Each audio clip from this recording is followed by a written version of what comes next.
This is the Reds POSTCAST, your instant game reaction for the Cincinnati Reds. Part of the Locked On Podcast Network, your team every day. Good evening, Reds fans, and welcome to another edition of the POSTCAST, brought to you by Locked On Reds and the Locked On Podcast Network. I'm Tim Daniel. I am a lifelong Cincinnati Reds fan, and I've been podcasting about this team for 5 years at publications such as Late Night Reds and The Riverfront. And I want to thank you all for spending some time with me today as we discuss the Cincinnati Reds pulling off a miracle, much-needed win over the Pittsburgh Pirates 2-1 tonight. If you were just checking me out for the first time, welcome. Thank you so much for spending some time with me here. Please be sure to hit that notification button here on YouTube so you can not only get my show after each and every Reds game, but you can get Jeff Carr and Steven Offenbaker Monday through Friday on Locked On Reds. Today's episode is brought to you by our friends over at Gametime. Download the Gametime app, create an account, and use code LOCKEDONMLB for $20 off your first purchase. On tonight's show, we're going to talk about defense winning them the game. Most importantly, the last play of the game being an unbelievable defensive play. Where is my camera going? There we go. All right, we're back on track here. That was hilarious. We're going to talk about the defense showing up tonight and doing their thing, particularly Elly De La Cruz and not Noelvi Marte on the defensive side, but Noelvi Marte on the offensive side tonight, 3 extra base hits. We're going to discuss that as well and give our thoughts on what he's doing there. And then Nick Martinez shoves tonight, throws a much-needed gem. All of that and a whole lot more. And, of course, I'm going to hear from you, my everydayers. And there's one particular I got to shout out here in the chat today. My good friend and hopefully yours, Ken Huber, is in the chat tonight. It's rare.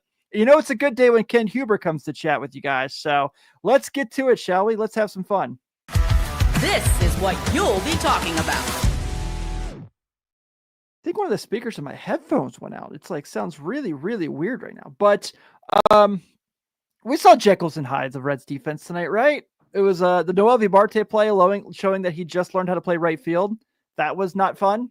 Led to the Pirates getting their one run on the game.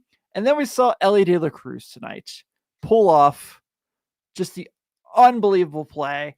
And it played the Reds absolutely needed. Absolutely needed. I mean, you know, y'all heard it. 1 for 26, I think, in this series now with the runners in scoring position. 0 for 10 tonight offensively. They needed this win as badly as they possibly could. And they got that one tonight big time. That play is just something where what I love about it, and I was actually texting with Ken about this earlier, funny enough. So that's probably why Ken's in the chat today. But I legitimately said to myself how I had to take a break from Twitter because I'm so tired of we need to trade Elly De La Cruz. Elly De La Cruz needs to go to the outfield. All that stuff needs to end because it's silly. It's absolutely silly. And then tonight, even though he didn't have his best day offensively, I mean, he was not good offensively. Let's just kind of call it what it was. But makes that play there where, you know, and I know a lot of people are going to point to the throw in the 7th inning that, or the 8th inning, was one of those innings. I can't remember. I think it was the 7th, actually. That gets past Steer. They called that a base hit because that was pretty deep in there. But, I mean, who knows what happens if he doesn't field that. And then right after that, they get the double play. So the Reds had 2 double plays tonight, and Elly was responsible, was part of both of them. So Elly to the McLean Steer set up that one after the one hit there. And then, of course, the O'Neil Cruz one where I was really fascinated. And I think John Sadak does this thing where he has like an omen where he just puts something out there. And sometimes it's good and sometimes it's bad. But today was good when he goes, O'Neil Cruz is on. And the league is 3 for 3 stealing off Emilio Pagan this year. Why didn't you run? I mean, I don't get it. Andrew McCutchen's up, and I know Andrew McCutchen has the capability to work a walk and hit that ball pretty hard tonight. Let's call it what it was. Thankfully, it went right to the outfield. That was a blessing. And then right after McCutchen comes up, you kind of, you know, seeing Gonzalez just smoke that ball and Elly making a play of plays. Man. So it's the 7th. Thank you, Booster. I lost track. Elly makes that play. And that's just kind of, I feel like it's something the Reds obviously needed the win, but to win that way, I feel like it's something that could maybe lift the spirits because you have to win tomorrow still. You have to win tomorrow. You can't let this game go by. You have a favorable pitching matchup again with Zach Littell. You gotta find a way to pull that one tomorrow too. And the only way you can have a winning road trip is if you had won this game tonight, and thankfully you pulled it off. And in a day where your offense was extremely stagnant, you found a way. I mean, they scored the go-ahead run on a sac fly where Brian Reynolds makes an unbelievable catch off, and then Frito comes in. That was crazy. But obviously, night the Reds absolutely needed. Pitching and defense are what keeps them in games. And I think we can have a night where we don't have to talk about, well, should they move Elly De La Cruz to the outfield? Because what other shortstop is making that play? I don't think there's one. You might throw one name at me and I might go, yeah, maybe. But confidently, I'm taking our guy over anyone else to make that play. But this is a nice win for the Reds. We got to thank the Pirates for getting in their own way and not running O'Neil Cruz in the ninth inning. We'll absolutely accept that and take it because, boy, oh boy, did this team need a win badly.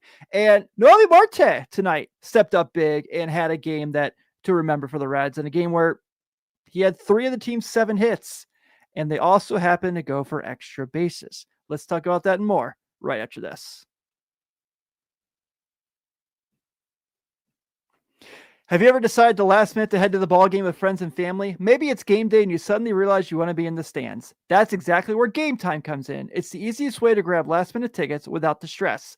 With the money you save on tickets, you can splurge on food, drinks, merch, or even invite a bigger group to come with you. Gametime makes it all possible.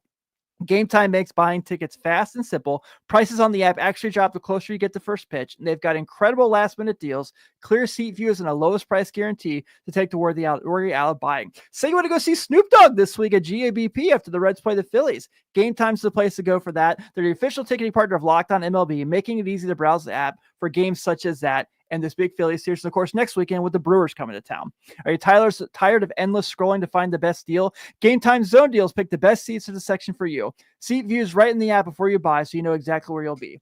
Take the guesswork out of buying tickets with Gametime. Download the Gametime app, create an account, and use code LOCKEDONMLB for $20 off your first purchase. Terms apply. Again, create an account and redeem code LOCKEDONMLB for $20 off. Download the Gametime app today. Last minute tickets, lowest prices, guaranteed. This episode is also brought to you by PrizePicks, a daily fantasy platform that lets you turn your football predictions into real rewards. Preseason is already heating up and college football isn't far behind. It's the perfect time to lock in your season-long more or less picks for the 2025 football season all before week 1 kicks off. Whether you've got your eye on big-name quarterbacks or breakout running backs, PrizePicks makes it easy to get in the game. I've made a few of my picks already. I got Joe Burrow over touchdowns after watching them in that Eagles preseason game. We don't talk about the defense side of things, but watching Joe Burrow looks like they're just picking up where they left off from last year. That's really nice. I've used PrizePicks for a few seasons now, and I love how simple it is. I can get a lineup in when my coffee finishes brewing. It really comes in handy during the basketball season for sure. Play option is a total game changer. Even when one of your picks misses, you're still doubled by money. Download the PrizePicks app today and use code LOCKEDONMLB to get $50 in lineups after you play your first $5 lineup. That's code LOCKEDONMLB to get $50 in lineups after your first $5 play. PrizePicks, run your game. Want to give a shout out to my everydayers here on the postcast as we discuss the Reds pulling off a miracle victory tonight over the Pittsburgh Pirates 2-1. If you're just checking my show out for the first time, thank you so much. We greatly appreciate it. Please be sure to hit that notification button here on YouTube so you can not only get my show after each and every game, but you can get Jeff and Steve Monday through Friday on Locked On Reds. After you listen to us, go check out Locked On MLB where they give you the daily, where they recap every game so you don't have to. Our boy Sully over there doing things. And I know right now, I always appreciate this in this time of the year for the chat. Everyone's scoreboard watching. My everydayers are coming in and telling me all the wild card updates, and I love it. The Brewers are up on the Mets right now. That's good news for the Reds, even though we never want the Brewers to win, really. And you've got the Marlins, who shockingly somehow are still in this race, are down to the Braves right now in the middle of the 7th, 8-6 for the Braves. So keeping an eye on those games as well as we go through this. And I feel like we've done this a lot already, but I feel like the turning point of this game is pretty easy, right? Time to reveal where the game was won or lost. It's the turning point. We're going to go turning point being the obvious Elly De La Cruz double play to end the game, because God only knows what happens if that ball gets by De La Cruz with how fast O'Neil Cruz is. Let's talk about Noelvi Marte tonight, because that was a game where offensively of everyone was horrible, right? It was a really bad offensive game for both teams. There's 11 combined hits between the two teams, 3 combined runs. And Noelvi Marte was a difference maker offensively, not just because he had 3 doubles. He had one of the 2 Reds runs in this game. Friedel knocked him in for the go-ahead run. So that was kind of nice as well. And Booster asked, why not the Friedel sack fly? That's a good question. That's fair. I just got to pick one.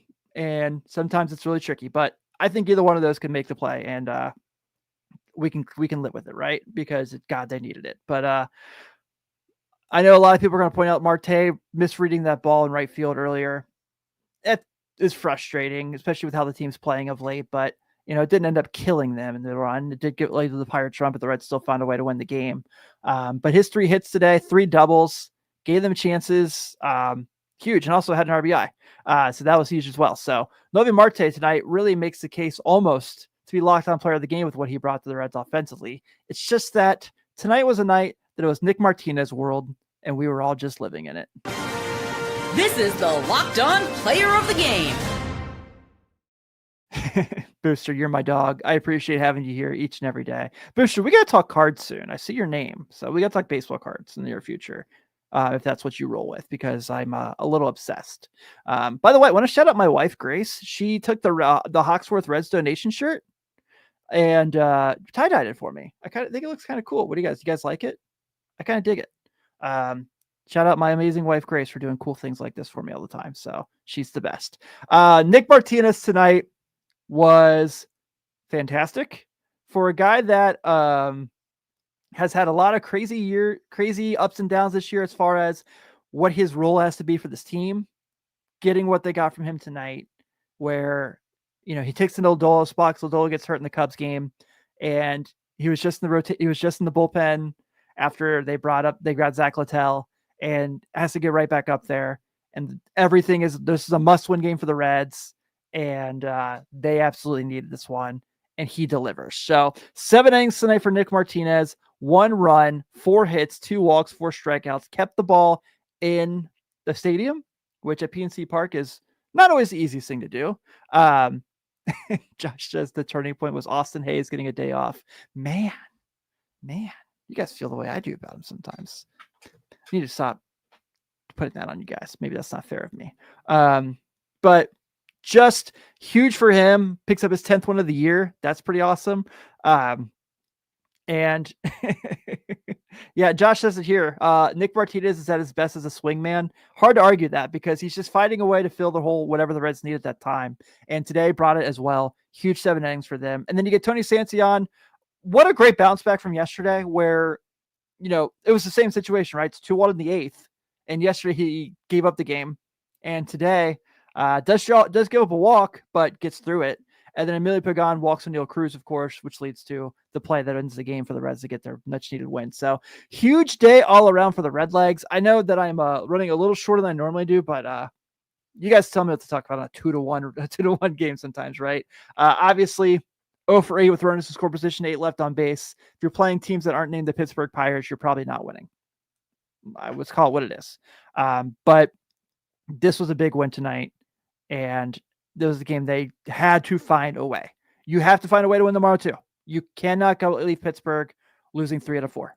It's at this point where you are in the standings, what you're trying to accomplish, you can't. But your offense has got to show up at some point. And hopefully that Elly play at the end of the game was a spark they needed, because sometimes you guys just need something to break their way. They just need something to go their way. And looks like things were pretty well there. And Jake says it there. Hunter Green threw 77 pitches yesterday. So hopefully we see him. It sounds like we're going to see him next week as well, too. So big day for the Redlegs all around. Nice to get this win before it looked like it was we're all on the edge of our seats. But the Redlegs do pull off the 2-1 win tonight. The Reds have 2 runs on 7 hits, no errors. The Pirates have 1 run on 4 hits, no errors. Your winning pitcher tonight is Nick Martinez. He is now 10-9. Carmen Wladzinski is your losing pitcher. He is now 2-7, and Emilio Pagan gets his 25th save of the year. Now the Reds look to salvage a split tomorrow afternoon in Pittsburgh before they come back for that long homestand, where Zach Littell takes the hill for the Reds. He is 9-8 with a 346, obviously coming off his Reds debut where he threw 7 innings of 1-run ball against the Cubs earlier in the week. He'll be going against Mike Burrows. Mike Burrows is 1-4 with a 4.45 ERA. First pitch is at 1:35 p.m., so I'll be here in the early afternoon. I'm Tim Daniel. Everyone, thank you so much for spending some time with me. I greatly appreciate all the days I get to spend with my everydayers, good or bad. And I will end my show with this one note. Thank God for the play at the end of the game, but good Lord, does Elly De La Cruz need a rest day. Thank you all. Have a great night. I'll see you tomorrow afternoon. Let's split the series at least. Let's salvage some goodness going back home. See you all.